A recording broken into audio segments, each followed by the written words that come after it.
On today's Women in Tech, Jeni Panhorst will join us by phone. Jeni graduated summa cum laude with a bachelor's degree in computer engineering and a minor in artificial intelligence from Case Western Reserve University. She's currently the vice president in the data center group and a general manager of network strategy and programs at the Intel Corporation. I'm your host, Michelle Burgess, with today's Women in Tech.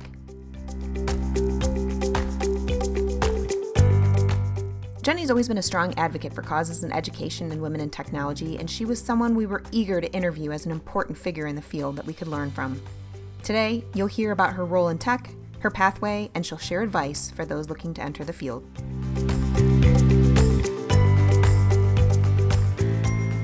Jeni, thank you so much for carving out time to chat with us today. We really appreciate it. Thanks so much. It's great to be here. I'm really excited to be a part of the new podcast. To jump right in, you're responsible for leading a team of business and technical strategists, market intelligence analysis, product and technology planners, program and business operation managers that drive the definition and execution of the portfolio for Intel. So there's a lot that you're doing and probably a number of different hats. We would love to learn a little bit more about what that role entails and some of the things that you're juggling and what brings you joy. I just celebrated my 20th anniversary with Intel. Time has flown. I can't believe that it's been that long since I left the Case campus and actually started with Intel right out of school.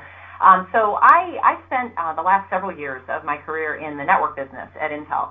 And so what we focus on in this business is network infrastructure within telecommunications and data center networks. So, some of the customers that we work with are companies like Ericsson or Cisco or Huawei or Dell. And then we also work with partners like Red Hat or VMware or networking software vendors. And they in turn build solutions collectively who sell to customers like AT&T or China Mobile or Vodafone, as well as other enterprise and cloud data centers all around the world. So really, when we talk about network infrastructure, it's a lot of equipment that none of us can see in our daily lives, but it's what empowers us to communicate. It's what enables our cell phones and our PCs and our other devices to communicate back to the cloud. So basically, as we like to put it, it's everything you can't see, but you can't live without. Right. So, like you mentioned in kind of that little intro, I lead an organization called Network Strategy and Programs. I'm vice president and general manager of that organization. And so I have a number of functions, whether it's market intelligence or strategy development, roadmap planning, business operations that support that business, which is a multi-billion-dollar business for Intel. So it's a super exciting place to be because it's a high-growth area and for Intel, and we've got a lot of work to do. So it keeps us busy. You mentioned something about bringing me the most joy. Mm-hmm. I would say, and definitely one of the reasons I've stayed with Intel as long as I have is the people. Number one, my favorite part of the job is the people. The benefit of working for a company like this is you get to work with some of the most brilliant people in the world, both inside the company as well as those customers and those partners that I was talking about before, and also working for a company like Intel. Mm-hmm. The value of working for a company of this scale is that we truly do have the power to change the world. For me, that's a focus right now on networking and on data centers. But when you look at the impact that Intel has had as a company over the course of the past 50 years, it's pretty undoubtable, the benefits that have been driven to society and people all around the world. So it's a pretty exciting place to be. As you mentioned, with technology, things are changing at warp speed. But what are some things that you see as growing trends happening? In networking right now, we're really focused on two key trends. One is in 5G. And the other is edge computing. So let me kind of talk about each of those. So 5G, it's what it sounds like. Mm-hmm. It's the fifth generation of networking. So today, most of our mobile phones run on 4G or LTE wireless technology, and we're now entering the era of 5G. So 5G networks are turning on this year. They've been in trials for a while, and some of the network operators around the world are turning them on this year and really starting to ramp in 2020 and beyond. So what does that mean? Well, kind of the eventual promise of 5G is significant improvements, order of magnitude improvements in bandwidth, in latency, in coverage, and in connectivity for all of your devices, whether it's your smartphones or whether it's things like, whether it's the Internet of Things and other devices that connect. And when you look at the type of traffic that's flowing over these devices and flowing over these networks, video is a huge driver of that traffic, and it comprises, I think it's over 75% of overall Internet traffic today is video.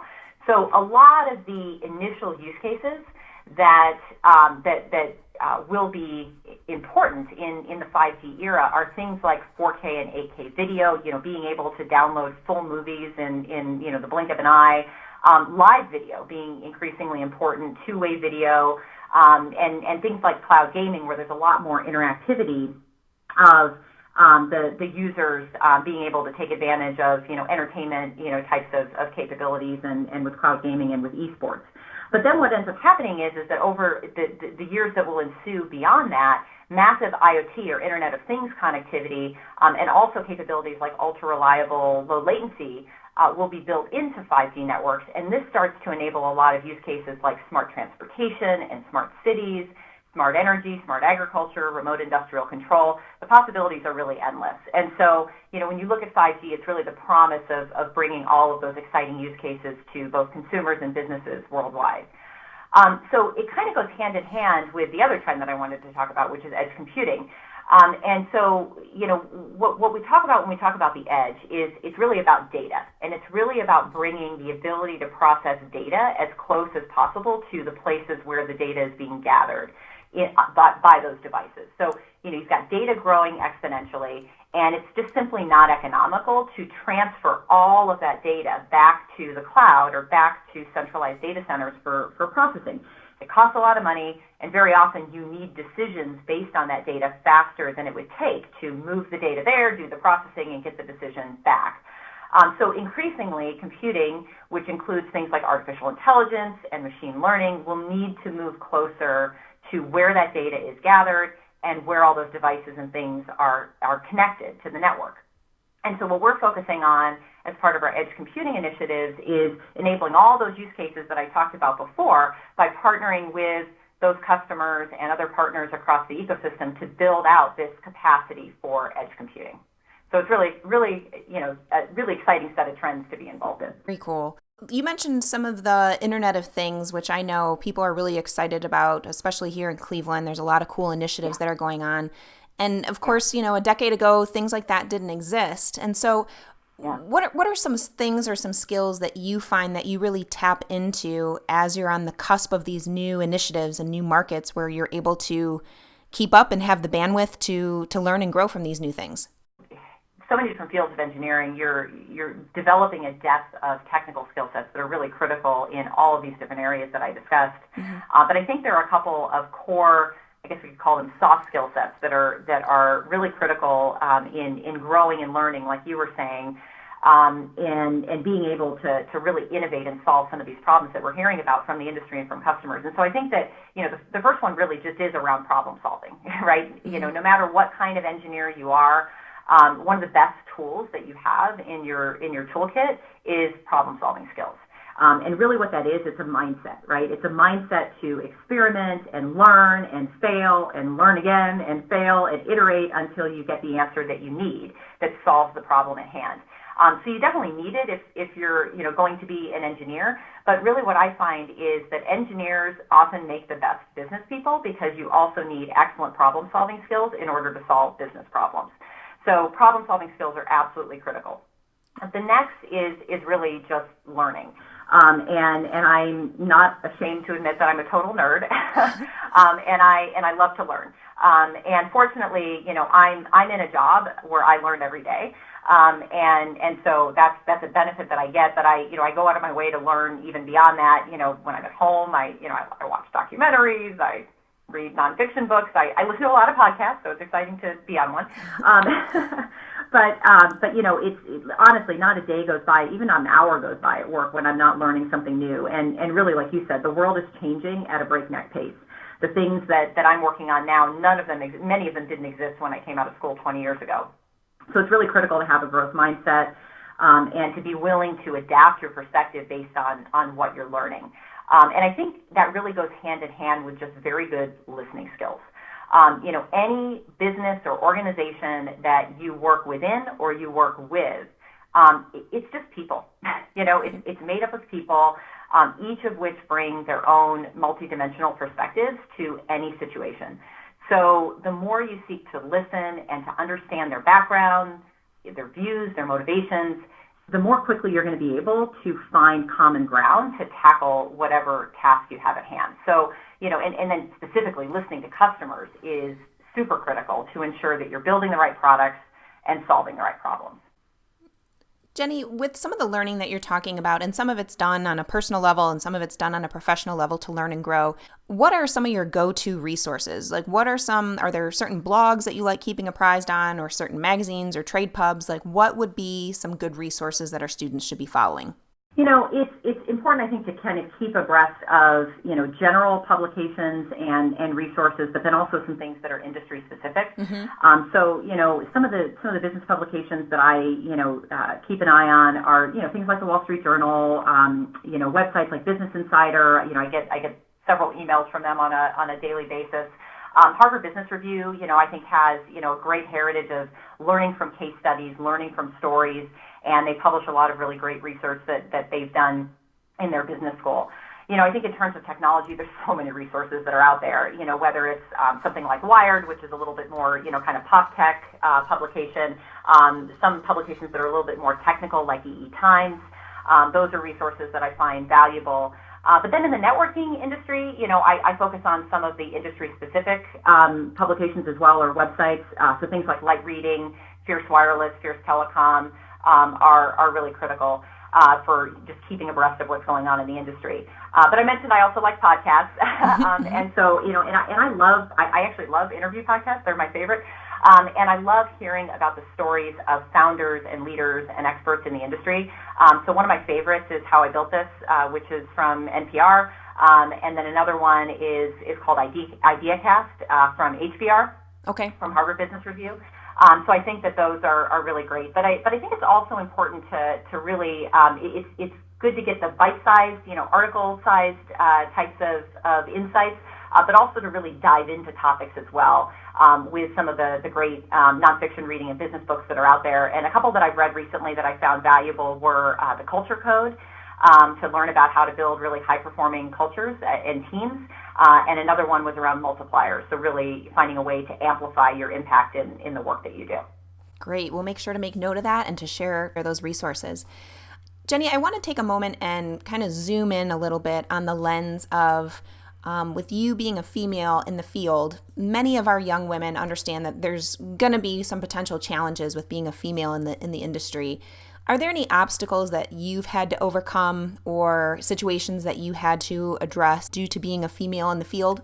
Yeah, I think, much of my education, all the way back from high school and through college, and then even, where I'm working, it really got me used to an environment where I was the only woman in the room.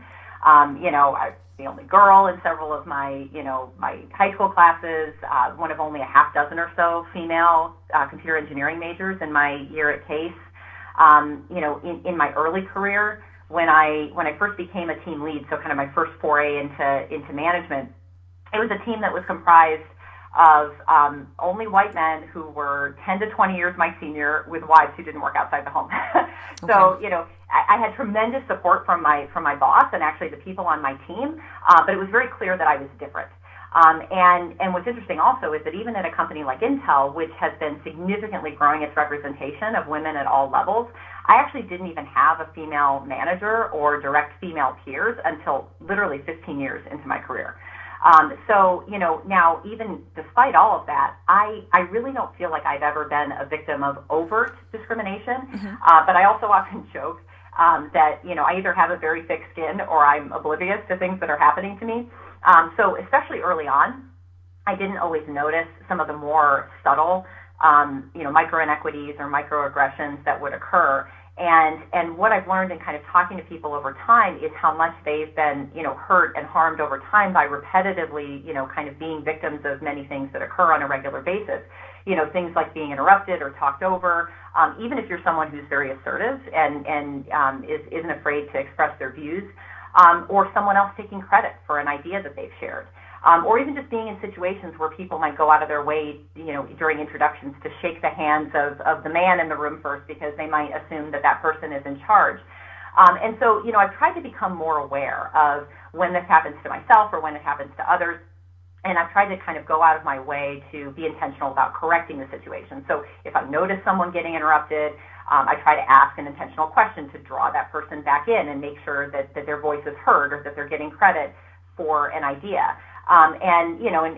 Sometimes you can do that correction in the moment, but in some cases there's blatant behavior that you need to work with someone offline and have a conversation with them about how what they're doing might be impacting someone else and ask them to consider changing their approach. And so I'm fortunate in that I haven't had a significant impact to me, but I've been very focused on trying to become a champion and an advocate and an ally for others. Knowing what you know now, if you could go back to Case and do it all over again with a career in tech, how would you approach it differently if you would do any changes? So I definitely would still major in engineering for sure, because I think that having an engineering degree and going through an engineering education, it gives you all of, again, some of those foundational problem-solving skill sets and just a technical mindset that are so crucial to working in any technical field, no matter what your role is. But in my program itself, in my education itself, I really do wish I would have taken more business classes. When I was in my computer engineering program at Case, I think we had one required business class, and I can't even remember what it was called. All I remember is that we had to compute net present value over and over and over again. But it did stick with me and proved, really valuable in just understanding how financial evaluation is done and how it serves as an input into making business decisions. And so, and I really believe now, as a result, having grown from a technical role into a business leadership role, that not just engineers, but anyone entering industry needs to have a more solid foundation in the basics of how businesses are run. So that could be, accounting basics of how to read a P&L or how to read a balance sheet, what investors are looking for when they want to invest in your business, how to build teams, how to do market research, how to develop a strategy, write a business plan, how to market. There's so many skills out there in business that are really crucial to just even having a foundational knowledge, even if you're going to be in a technical role, will make you so much more successful. So I think that's one. But I think the other is I would have really sought out an opportunity to study overseas, even if it was just for a short time, even, for just a summer or a semester. It was actually even several years into my career before I had an opportunity to even travel internationally for a business trip. Okay. And very often, it's very fast, very quick. I'm seeing the insides of office buildings and Western-style hotels. And I really wish that I would have taken the opportunity earlier as part of my education to get exposure to living in an international environment and the expansion of my worldviews that would have come from that. What are some of the overseas organizations or particular countries that, if you could do it over again, now saying what you said, where would you go, or what companies do you think are just extremely inspiring? I would have gone for sure to Asia. Asia was a place that it took me too long in my life to get to. And I think that it's natural for people who are born and grow up in the U.S. to make, trips to Europe as some of the first places that they travel. But I've learned so much from traveling to Asia. I've also learned a great deal from traveling to Africa. I did not travel to Africa for work, but I've been there a few times on service projects and also for personal trips. And I have learned so much about, how the world is just fundamentally tooled differently than what we're used to on a daily basis. And again, that expansion of the worldview that comes from directly experiencing those environments is just unparalleled. You've served as a leadership role for Grace Hopper Conference, so it's very neat to hear all the different paths that your professional world has taken you and the great things that you do to help others learn and grow. Tell us about the Grace Hopper Conference and what your involvement looks like and things that could pique the interest for our students. Mm-hmm. It was interesting. I first got into Grace Hopper a little bit by accident, actually. I think I first attended in 2008. And that's today it's a conference that I think most people in the technology industry have heard about. But back then, 10 plus years ago, it was still a relatively small conference, small enough to fit inside a hotel ballroom. And I remember the first conference that I went to was in Keystone, Colorado. And so it was lovely, but it was very intimate by comparison to the size of the conference now, which is about 20,000 people. So, like most first-time attendees to Grace Hopper, and for those who've attended know this, I was tremendously blown away by how different it was from my daily experience. So, it was, a room full or a conference center full of people, not only women, but also advocates for women, who were focused on promoting each other and supporting each other. So it was a safe place to share challenges that women in tech are facing, but also another avenue for technical voices to be heard and for people to share their work. And I was incredibly, even though I fell into it by accident, I was incredibly positively impacted by the experience. And so since then, for over 10 years, I've served in leadership roles for the conference, initially as a committee member, reviewing proposals, then later as a committee co-chair, setting the direction for different conference tracks, and then eventually as the overall conference chair. And most recently, after I kind of finished my tenure as conference chair, I served in a capacity as co-chair for the Women's Leadership Summit that's run each year. And so like I said, the conference has grown to over 20,000 people. It fills some of the biggest convention centers in the country, and has some of the biggest names in the industry who attend and speak. And I'm fortunate to attend still. Most years, I still attend and learn from some of the brightest people in technology and partner with so many others to learn about the challenges that they're facing. And frankly, all of us have this mutual goal of creating a world where there actually isn't a need for a conference like Grace Hopper, right? That it's just become so pervasive in the way that we operate that there isn't a need to have such a focused conversation about promoting women in technology. One of the things that I love about having attended over the course of about the past 5 years or so is meeting up with the contingent of Grace Hopper attendees from CASE.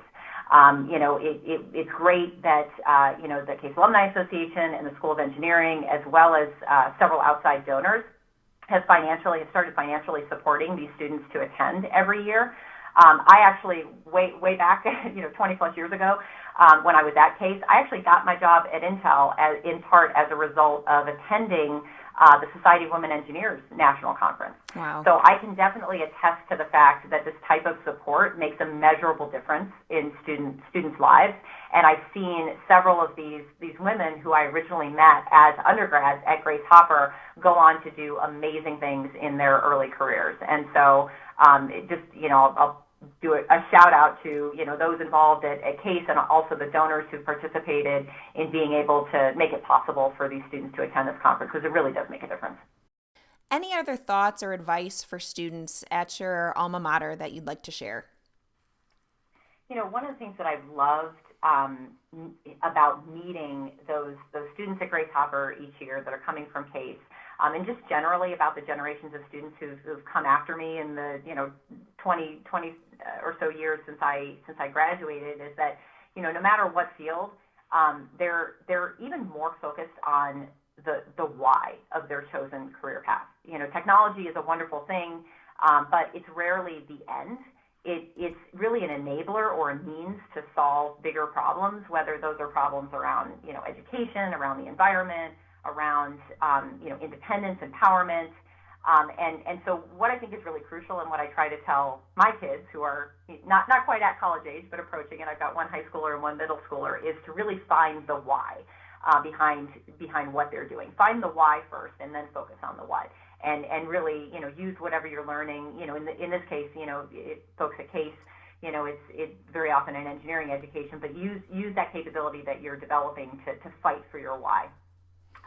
But some of these whys, some of these problems, they're not easy problems to solve, right? It's really hard work. And engineering, as all of us know who've gone through or are in the process of going through, an engineering degree program, it's really hard work.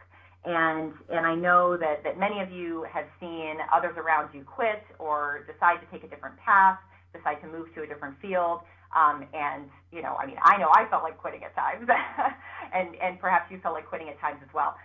But one of life's best prizes is really hearing that voice inside you that's telling you to quit, but finding a way to beat it down and accomplishing something amazing as a result, and really going after that why and finding a way to accomplish it.